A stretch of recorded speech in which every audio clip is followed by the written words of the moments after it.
Existe câncer no coração. Iberê responde, let's go. Porque a gente quase não vê câncer de coração.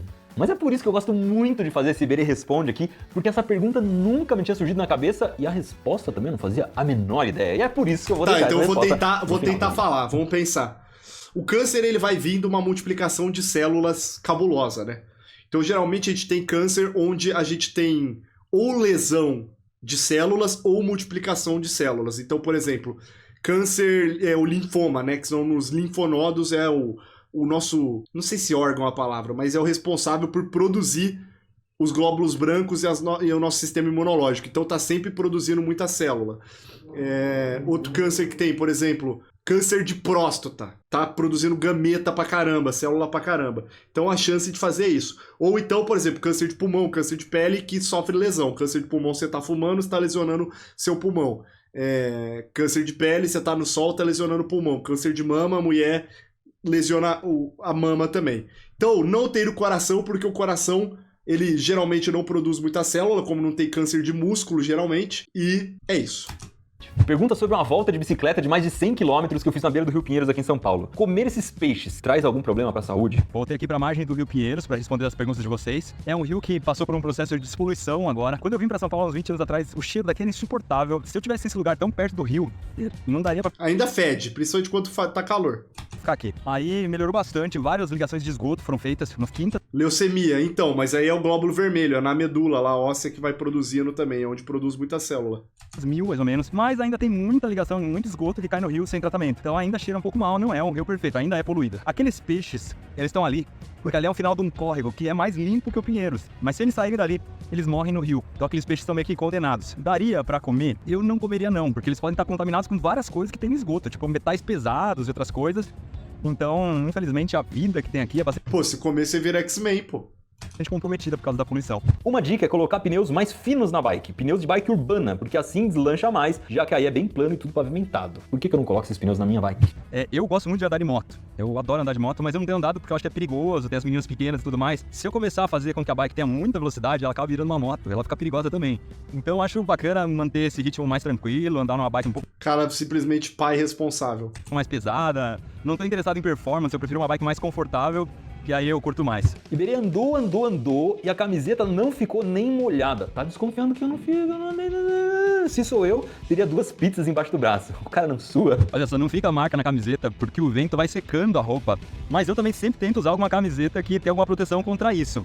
Agora eu tô usando essas daqui que são muito legais, são as Tech T-Shirts da Insider. Ah, vai tomar no cu que eu caí no ad da Insider, porra. Que eu acabei comprando mais 3 na loja, sem nem falar com eles. E agora eu quero ficar com essa camiseta o tempo todo, porque é muito confortável de usar. E eu também acho que a cor dela é bem mais viva. A camiseta preta, por exemplo, tem um preto bem forte que a gente não encontra em outras camisetas. Se você quiser experimentar também, é só entrar lá na loja da Insight. Toma banho. 150 conto uma camiseta que você paga $6 fora do país. Iberê, por que há mais aviões no fundo do mar do que submarinos no céu? Zeppelin não conta como submarino? Praticamente o mesmo formato. Pergunta do membro do canal, sempre eu respondo pergunta de membro aqui. Etenói, no caso, é meu pai. Iberê, por que os astros são esféricos? Os astros são esféricos porque, pensando que tudo vai convergir para a gravidade, né, para a singularidade, em tese tudo tende a ser esférico. Expliquei mal pra caramba, deixa um cara que explica falar. Pra eu não ser acusado de estar favorecendo as pessoas da família, né? Essa pergunta surge sempre, tá? Então, ó, pergunta aqui do Maciel. Por que a Terra não é quadrada e os outros planetas, alguns astros também? Tudo é redondo. Por causa da gravidade. A gravidade sempre vai atrair as coisas pro centro. Vamos imaginar uma coisa aqui comigo. Imagina que você tem um cubo, tá? De terra gigante. Que o planeta Terra fosse um cubo, um quadradão. E aí, ao longo do tempo... Minecraft. Você vai tendo erosão, né? O vento, a água e tudo mais vai desgastando as quinas desse cubo. Não vai porque tá no espaço, né, pô, Iberê? Aí você tá de brincadeira comigo, Iberê.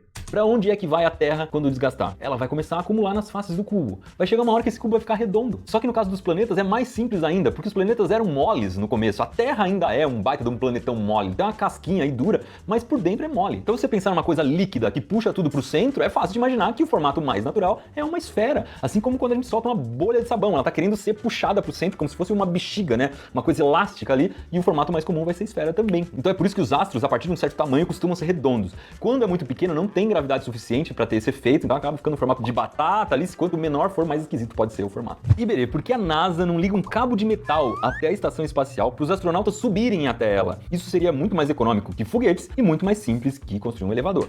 Ah, seria sim. Como falar que você nunca estudou física falando de física?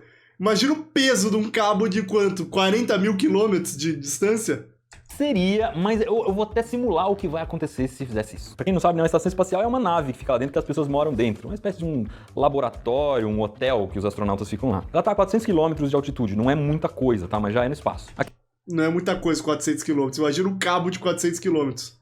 A questão é que para ficar a 400 km de altitude, ela não pode girar na mesma velocidade que a Terra gira. Ela tem que girar muito mais rápido que a Terra. A Estação Espacial Internacional gira mais ou menos 16 vezes por dia em volta da Terra. Então ela gira bem mais rápido que a Terra. Quem tá lá consegue ver 16 vezes o Sol nascendo e se pondo. Então imagina que meu dedo é o planeta Terra, isso aqui é a Estação Espacial Internacional. Se você ligar um cabo de aço num em volta do outro, vai acontecer isso aqui, ó.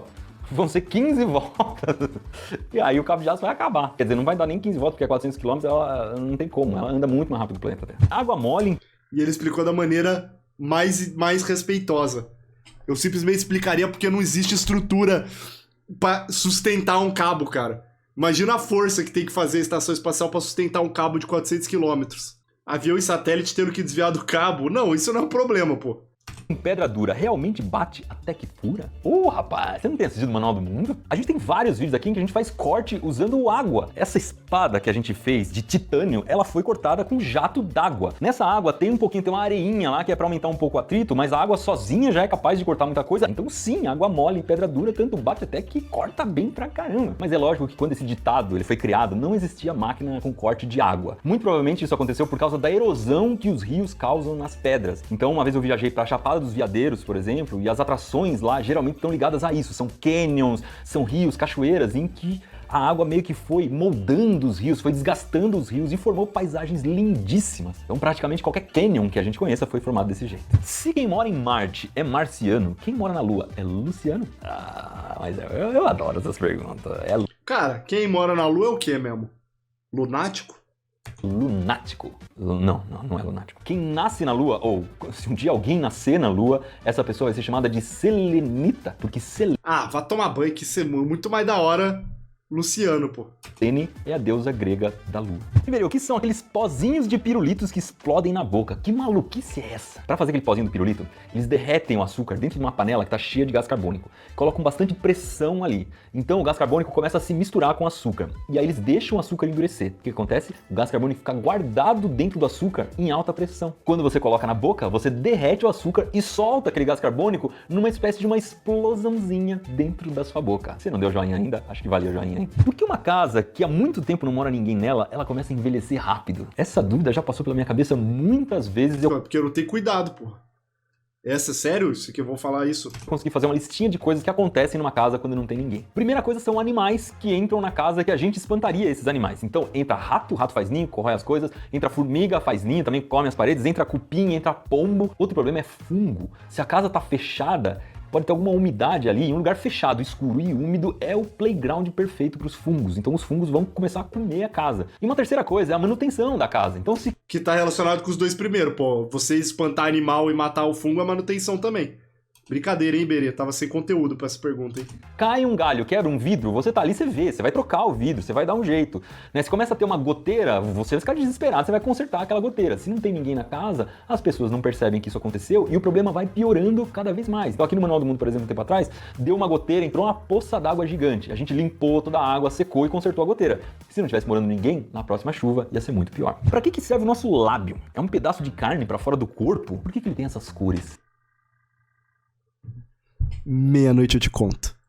Primeira coisa, se você não tivesse lábio, talvez você não tivesse durado algumas horas desde o seu nascimento. O lábio tem essa cor porque ele é uma continuação da pele que a gente tem dentro da boca. Então você pode ver que tem a mesma cor de dentro da minha boca pro meu lábio, que é uma pele que consegue ter uma mucosa, né? E reza a lenda que é a mesma cor do teu mamilo. Na verdade, mamilo não, né? Mas eu não vou falar a atrocidade que eu ia falar. Do cogumelo. Reza a lenda. Umidade, e é muito importante para nossa alimentação. Se você não tivesse lábio, então você não conseguiria tirar o leite do seio da sua mãe. Você não conseguiria mamar e aí não teria como se alimentar. E depois, se você fosse tomar água, a água ia escorrer, porque não tem por onde segurar a água. E na hora de você comer alguma coisa, essa coisa ia escapar. Ué, mas tem um monte de gente que não tem lábio, tem boquinha de disquete assim, ó. Boquinha de CD-ROM. O lábio é muito útil para tudo isso. Mas acima de tudo é com o lábio que a gente beija. E o que seria do ser humano se ele não pudesse beijar? Bom dia, Iberê. Minha sobrinha Olga é fanática pelo Manual do Mundo. Obrigado, Olga. Em outubro ela vai completar 9 anos e já pediu que o tema da festa seja Manual do Mundo. Você tem alguma sugestão do que a gente pode fazer? Aliás, você autoriza que a gente use a sua temática na festa? Não, vai tomar copyright na festa. Antes de tudo, Olga, parabéns adiantado pelos seus 9 anos. A gente fica muito feliz que vocês façam festas com o tema Manual do Mundo. Nesse momento eu não tenho nada pra sugerir, porque eu nunca fiz uma festa com o tema Manual do Mundo. Porra, e se essa for a resposta, você tá de sacanagem, Berê. O cara simplesmente vira e fala, não tenho nada pra sugerir, valeu. Mas as pessoas às vezes mandam fotos pra gente de aniversários que elas fazem com o tema Manual do Mundo. Então, quem já fez festa Manual do Mundo, manda foto pra gente, por favor, lá no nosso e-mail, tá aí na descrição do vídeo, pra gente poder ver e depois fazer um vídeo só sobre isso, dando dicas de como fazer. A gente pode disponibilizar uns PDFs lá de cartão, de convite e tudo mais. Tem uma baita honra que vocês escolham o Manual do Mundo como o tema de festa de aniversário. Quando eu era criança não tinha tema, a festa de aniversário, o tema era só o aniversário mesmo. Iberê, a maioria das pessoas acha que no final de Titanic, do filme Titanic, havia espaço na porta para o Jack, mas eu acredito que se ele subisse, a porta não teria flutuabilidade para 2 pessoas. Faz sentido? Não, tinha espaço, a Rose que ficou toda esgarçada lá e preferiu ver ele empacotar congelado. A verdade é essa. O papo é que ela pulou a cerca, não queria... Puta, esse cara sabe que eu pulei a cerca, então ela preferiu que ele morresse. Afinal, se o segredo só depende de uma pessoa, ele deixa de ser segredo, né? Vamos fazer um cálculo de padaria aqui pra ver se isso faz sentido. Se daria mesmo pra Rose dar um espaço na porta pro Jack. Vamos medir uma porta. Pra gente saber o volume de um objeto como uma porta, a gente tem que multiplicar as 3 dimensões Mas não é uma porta de... Era uma puta porta de madeira do salão, pô. dela. Então, eu medi isso aqui em centímetros, tá? O resultado vai ser em centímetros cúbicos, ou seja, em mililitros, que é a mesma coisa de centímetros cúbicos. Então, o volume da porta do Manual do Mundo aqui da minha sala é de 63 litros, tá? Isso quer dizer que se fosse uma caixa de leite, a gente conseguiria encher com 63 litros de água ou de leite, enfim. O que esse número significa? O que isso tem a ver com a coisa boiar ou não? Para alguma coisa boiar, ela precisa ser menos densa do que a água. E a densidade da água é de 1 kg por litro. Na prática, quer dizer que, para essa porta boiar, para ela ficar para fora d'água, ela tem que ter menos de 63 quilos. Uma porta tem muito menos de 63 quilos. Eu vou chutar um número, tá? Eu vou chutar que a... Porra, mas aí realmente... O Jack não pesa 63 quilos. A Rose devia pesar uns 60. A porta não pesa só 3 quilos também. Ou seja, era pra afundar os dois. A porta tem mais ou menos 10 quilos. Então, na prática, significa que o máximo que essa porta suporta em cima dela, sem afundar quando ela estiver na água, é 53 quilos. Então, uma pessoa de 53 quilos poderia subir em cima dela, que ela ainda ficaria no limite de afundar. Cara, mas agora resta a dúvida. Não contaria a densidade da Rose junto também? Porque aumentou o volume? Porque simplesmente você não colocou só um peso. Eu acho que teria que ser por DGH, nossa querida fórmula do empuxo, para resolver. Acima disso, a porta vai para baixo d'água. Importante falar que a pessoa não iria afundar. A porta iria servir como boia, ia ajudar a pessoa a boiar, mas a porta ficaria para baixo d'água. Agora me digam uma coisa, vocês acham que aí é o que ele falou. Acho que é isso. a Rose pesava quanto? Eu chuto que ela pesava mais ou menos isso aqui. Então a porta estava no limite de começar a afundar. Se o Jack colocasse um braço em cima da porta, a Ele colocou os dois e congelou ainda. porta já começava a ir para baixo d'água e aí nem o Jack nem a Rose estariam lá para contar a história. Outra pergunta sobre Titanic. Eu acho que daria só uma série sobre Titanic no Manual do Mundo, porque a gente gosta não só de navio, como de submarino e tudo mais. Aconteceu esse acidente agora. Eu gosto muito da história do Titanic, mas vamos lá. É uma coisa que eu descobri com essa pergunta. Responde uma vez por todas. Quem afundou? Foi o Olympic ou o Titanic? Que Olympic é esse? Quando o Titanic foi feito, ele não era o único. A gente ouve tanto essa história que de algum jeito, não sei, me faz acreditar que o Titanic era um navio único no mundo. Se um navio cheio de gente flutua, então uma porta também. Aí refutou. Ele era o maior de todos daquela época, o navio mais estratosférico, ultra mega blaster. Só que não era, ele tinha um irmão gêmeo que era mais velho que ele. Quando as pessoas constroem navios, e constroem navios iguais, ou barcos iguais, a gente diz que aquilo é uma classe, tá? Então tem os barquinhos da classe Laser, por exemplo, todos são iguais. O Titanic era da classe Olympic, ou Olympic, enfim. Foram construídos 3 iguais. O Titanic é o irmão do meio. O irmão mais velho é esse tal de Olympic, ou Olympic, que era praticamente idêntico ao Titanic, igualzinho. E ele fazia a mesma rota marítima que o Titanic fez. Isso quer dizer dizer que tinha outro barco, igual o Titanic, que fazia o mesmo caminho, e a gente não ouve falar desse barco, ou desse baita desse navio. O que acontece é que uma vez, antes do Titanic, esse Olympic, ele bateu e estragou bastante, fez um rombo no casco ali. Mas é muito legal a gente saber que existia o irmão mais velho do Titanic, o Olympic. Porra, mas os caras são grossos, hein, pilotando esses barcos. Não consegue não bater os barcos, porra?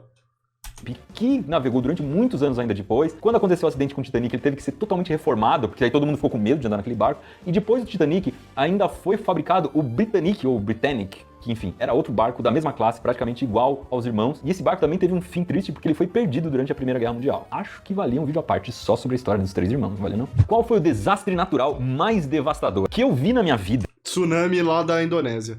Acho que o pior desastre natural foi um tsunami que aconteceu na Ásia. Eu devia ter, sei lá, uns 15, 18 anos, foi terrível, matou muita gente. Mas pensando em vulcão, terremoto, tsunami, tudo mais, vendaval, não tem nada a ver com isso. O pior desastre natural que pode acontecer é a caída de um meteoro. Você vai ter todos esses fenômenos ao mesmo tempo e vários outros muito piores. Além do impacto do negócio cair em cima de uma cidade, imagina só o estrago. Vai ter terremoto, vai ter tsunami, vai ter vendaval, mas além de tudo, isso pode levantar uma camada de poeira na atmosfera que tampa a entrada do sol. E aí as plantas não conseguem fazer fotossíntese, não conseguem criar o próprio alimento, elas morrem todas. E aí todos os animais morrem junto. Iberê, desde quando eu era pequenininho eu tive uma pergunta. Se o papai foi pra roça e a mamãe foi trabalhar, quem tá cantando a música? A Cuca, pô.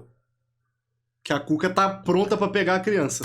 É a avó, não é? Essa pergunta do Gustavo é muito legal. Como é que a maçã caiu na cabeça do Albert Einstein se ainda não tinha gravidade? Vamos começar do começo. A maçã não caiu na cabeça do Einstein, a maçã caiu na cabeça do Newton. Mas isso é uma anedota, é uma historinha que as pessoas contam e cada vez fica mais fantasiosa. Isso teria acontecido em 1666, na casa do Newton, na Inglaterra. O que acontece é que ele falou realmente para vários amigos que ele viu a maçã caindo ali da árvore e isso serviu de inspiração, de algum jeito deu algum clique na cabeça dele para ele pensar um pouco em como a gravidade funciona. Inclusive essa macieira existe e tá lá, as pessoas vão visitar a macieira, filhotes dessa macieira estão espalhados por vários lugares do mundo. O problema dessa história é que a gente tem a impressão de que o Newton descobriu as coisas meio por acaso. Nossa, vi uma maçã caindo e tive uma ideia. Quando era um cara que estudava pra caramba. Mas o mais importante de tudo isso, a gravidade existe desde sempre, as pessoas já sabiam que a gravidade... Iberê tirando leite de pedra nas pergunticas. Parece Soldier BR no etapa de perguntas do Galacticraft. existia, afinal de contas todo mundo percebe que as coisas caem no chão. O que não existia muito bem era descrever exatamente como a gravidade funciona.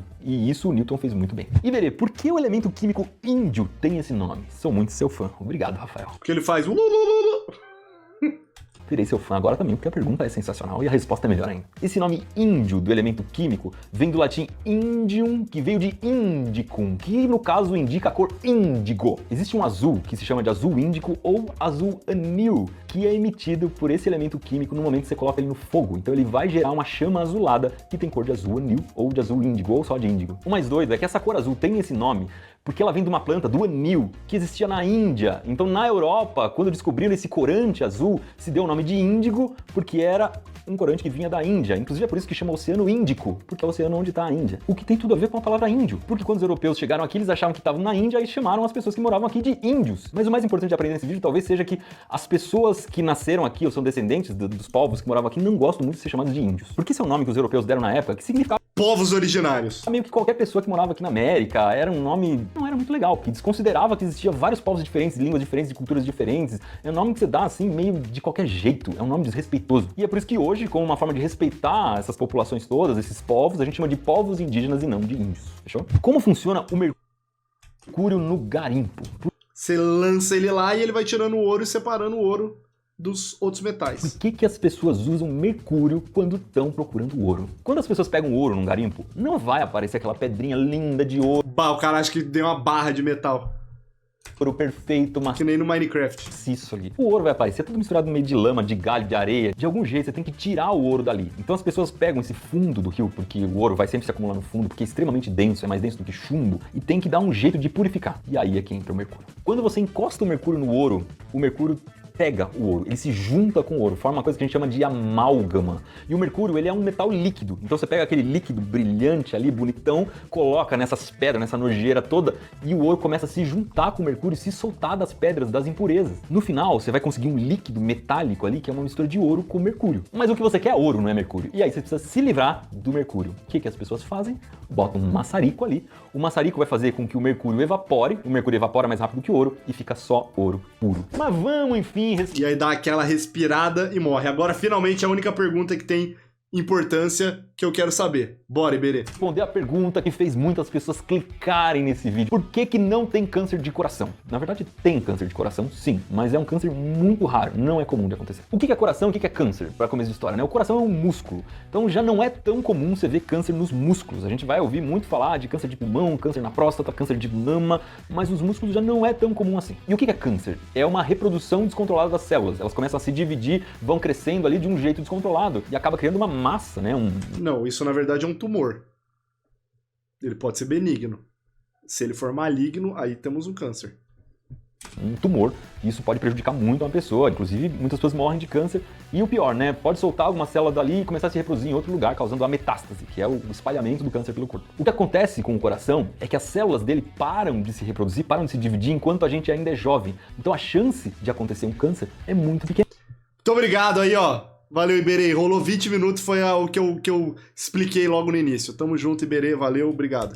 E uma coisa muito legal da gente saber é que cada tipo de câncer é uma doença diferente. Então, infelizmente, quando a gente encontrar a cura de algum tipo de câncer, não significa que os outros vão ser curados, não significa que isso serve para outros tipos de câncer. Mas uma coisa legal é que quando eu era criança, quando uma pessoa descobria que tinha câncer, era praticamente uma condenação à morte. E hoje em dia, não. Hoje em dia o câncer está sendo tratado e cada vez melhor e a perspectiva é cada vez mais bacana. Queridos, é isso. Obrigado. Certo, ele farmou mais que você e eu farmei em cima da farm dele.